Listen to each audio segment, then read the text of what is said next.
So a couple of years ago, I was doing Comcast Sportsnet TV on Fridays as a sports analyst, giving you my football picks, my insight on the Eagles, etc. The 3 previous years, I had been doing it on SNY up in New York, talking about the Giants and Jets. Before that, out in Chicago, talking about the Bears. But this particular year, I was doing it in Philadelphia. So prior to me actually appearing on the show, they had a style consultant come in.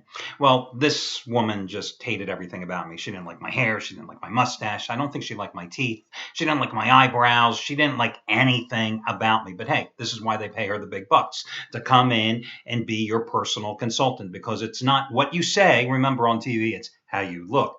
So among the things then, after telling me what she didn't like about me, she also didn't like my ties, my suits, my jackets, anything. So we had to go on a shopping spree. And she said my color palette lended itself to being in hues of blues and browns, black out of the picture, gray out of the picture, because it didn't go with my color palette. So $3,000 later at a Joseph A. Banks, I had like 4 new suits, 18 different shirts, a zillion different ties. And I bring this up today because I don't have any black suits, because otherwise I'd be wearing it today, because today is an official day of mourning as far as I'm concerned. Mourning because I think with reasonable expectations, when you have a big play and your team's up 34-7 in the third quarter, reasonably, you would think laying 7 points, you should win the damn game. But that wasn't the case yesterday with my best bet on Philadelphia. And as I told you, win or lose, in Sunday's video report, I would be here today. I wasn't going in the witness protection program. And guys, listen, I watched the game. You know, what can I tell you? I mean, the Rams, they scored late in the third quarter. Very next possession, they score early in the fourth quarter. Very next possession, they score again. 21 unanswered points, 3 straight possessions, and that's how you turn an easy win and cover into a failure and a 34-28 final when you're laying a touchdown. And that's what happened with me yesterday. An ultra rare 30-dime play, of which I'm now 9-4 lifetime in my career with. But here's the thing.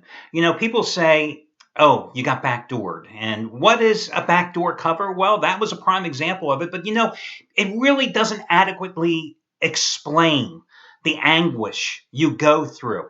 It's akin to me, as I pointed out on my website today, at almost being on the outside looking in at a relationship. And you know it's going to dissolve. You know it's going to be just a horrible ending. But you can't push the fast forward button. You can't make the ending come any faster. And you can't intervene to make the bad ending turn into a good one. This isn't Hollywood.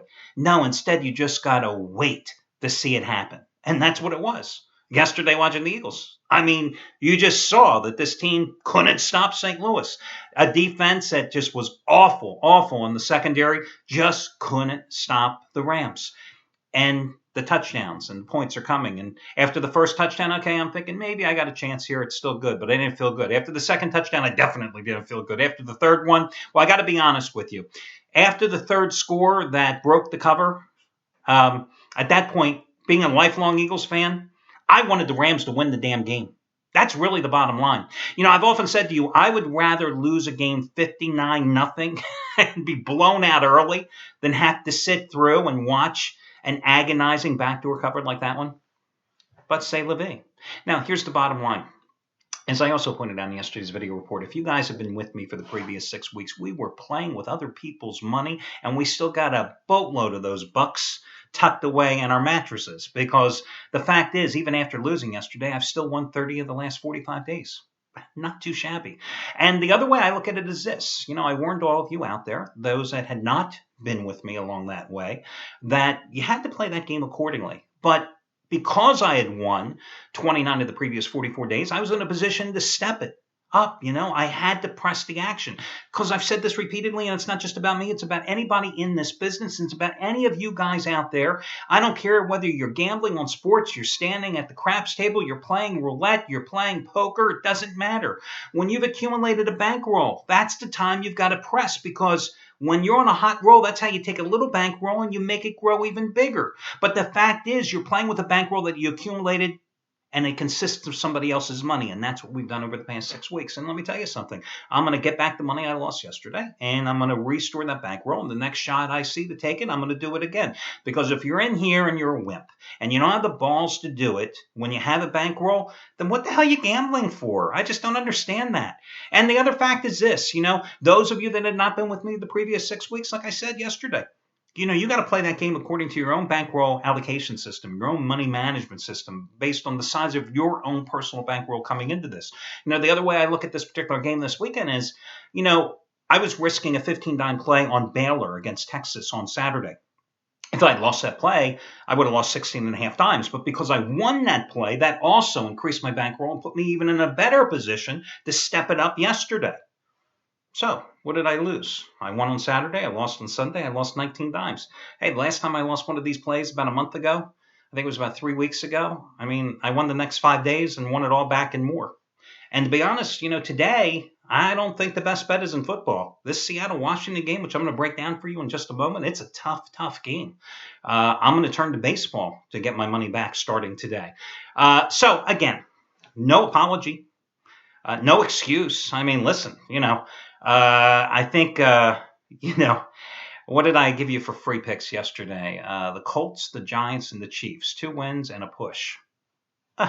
If you think for 1 minute that I sat here after the fact and said, oh, geez, I should have used the Colts. Oh, geez, I should have used the Giants, you are sorely mistaken. I do not lament the losses. I don't celebrate the wins. And I never second-guess myself. The Eagles were the play yesterday, and damn it, for 3 quarters, they were a great damn play. At 34-7, it was a brilliant play. Let's be honest, guys. At 34-7, you thought I was a genius. At 34-21, you were starting to question my abilities. At 34-28, you thought I was a dope. And let me tell you, I thought I was too at that point. So anyway, moving forward, it wasn't a great day for a number of handicappers here at the site. Trace Adams, who had that, I think most of you actually won with his 2,500 star play on Virginia on Saturday. But worst case scenario, he took it as a push here on the site. He had a big play that was discounted yesterday. The Detroit Lions. Oh my God. Lions, you're up 14-0. You blow the lead. You're playing at home. You lose to Buffalo, giving Kyle Orton the start because I guess Doug Marrone was looking to save his. Doug Marrone? Is that the head coach of the? Can't remember if that's the head coach's name of the Bills. I can't remember right now. Anyway, they give Kyle Orton the start. The kicker that the Lions just signed, who ironically is an Eagles castoff, and the reason Alex Henry is an Eagles castoff is because he just couldn't hit pressure-packed field goals, couldn't hit from over 45 yards, 0 for 3 yesterday in field goals, cost the Lions the game. Do you think the Lions will be auditioning kickers again today? Yeah, I think so. So he loses. Matt Rivers loses his Sunday night total of the year. Patriots and Bengals under. God, there's one of those games that was over by halftime, almost. And by the way, just because the Patriots won that game big last night, let's not deceive ourselves and think the Patriots are back. Bill Belichick's magic is working. Tom Brady's the man again. What we saw is that the Cincinnati Bengals are frauds. That's really what we saw. Again, in a big game situation, the Bengals were bungling. That's it. The Bengals bungled the game. They just didn't show up. Can't even point the finger really to Andy Dalton, because the Bengals just played so poorly in the game. One guy or 2 guys that did win yesterday I want to talk about. Steve Boudin's number 1 football crew, the Cali Cartel. Yesterday, 100-dime winner, easy one with Denver. They are now 7-1 so far this football season, college and pro combined, including a 3-0 sweep in the NFL. Good weekend for them. Hit a 50-dime play on Mississippi State on Saturday, 100-dime play yesterday on Denver today. Another marquee TV game that you're going to get at a huge discounted price. Last Monday night, they hit their first 100-dime play, Kansas City in the route of New England, and you got that at a big savings of $60 off the regular price. And yesterday, you got his 100-dime winner on the Broncos. Not his, but the Cali Cartel's play for $34. And today, guys, you will save $65 as they go for football winner number 8 out of 9 this season. 100-dime NFL winner number 3 in a row, your Washington, Seattle side. And again, that coupon code to save $65 is the word Monday, M-O-N-D-A-Y, M-O-N-D-A-Y. Chris Jordan has your Monday night total of the year, a 600-star play on Seattle, Washington, just as strong as the 600-star winner yesterday on the Colts, stronger than his 400-star winner on the Packers on Thursday night, twice as big as his 300-star winner on the Packers last Sunday. $1 bettors in the NFL regular season since 2007 have made $12,255 following Chris's betting advice. $12,255 on the NFL regular season since 2007. Tonight, 600 star Monday night total of the year. You save $90. You get it for $9 simply by using the coupon code CJ9. His initials for Chris Jordan, CJ9, CJ9. So let's talk about this particular game tonight because, again, I think it's an interesting game. It's definitely one I'm going to be interested in watching. You know, Seattle is a steady 7-point choice here, which is an interesting line. The defending Super Bowl champions are on the road taking on the Washington Redskins. Last we saw them 2 Thursdays ago, they were humiliated in a turnover-marred game by the New York Giants playing at home. And the Seahawks are only a 7-point favorite. Is Seattle a trap? I mean, that's the first thing you got to be asking yourself today, right? Are the Seahawks a trap here tonight? Well, listen, I can tell you that the Seahawks in regular season road games, they're only 9-8 straight up since Russell Wilson took over the starting quarterback job. 1 game over 500 in regular season road games, okay? 5 of those 9 wins have come by margins of 6 points or less. So that would certainly lean toward this game perhaps being a trap. But then again, you look at the Redskins. My God, Kirk Cousins, 3 interceptions last week against the Giants, 6 giveaways in all. And you got a Seattle team that's coming off a bye week. Could Seattle finally be looking for that breakout game like the Broncos had yesterday, as I pointed out in my analysis here on the video report with, no, that was the wrong team. I was talking about the Indianapolis Colts yesterday. I'm sorry. The Broncos yesterday, I mean, they had that breakout game offensively finally yesterday. I mean, is this going to be Seattle's breakout game? I mean, the fact is that this is still a team that's on a 26-12-2 ATS roll since 2012. This is a team that has the best Monday Night Football record in history at 20-8 straight up. This is a team that is 10-1 straight up in prime time games since Pete Carroll has taken over. But this is also a team that averaged just 18 first downs in the road games last year and only had 14 first downs in the road loss to San Diego back in week number 2. Now, again, Washington gave up 45 points last week at home to the Giants. Before that, gave up 37 points in that loss, come from a head loss, in which they blew a big early 17-0 lead at Philadelphia.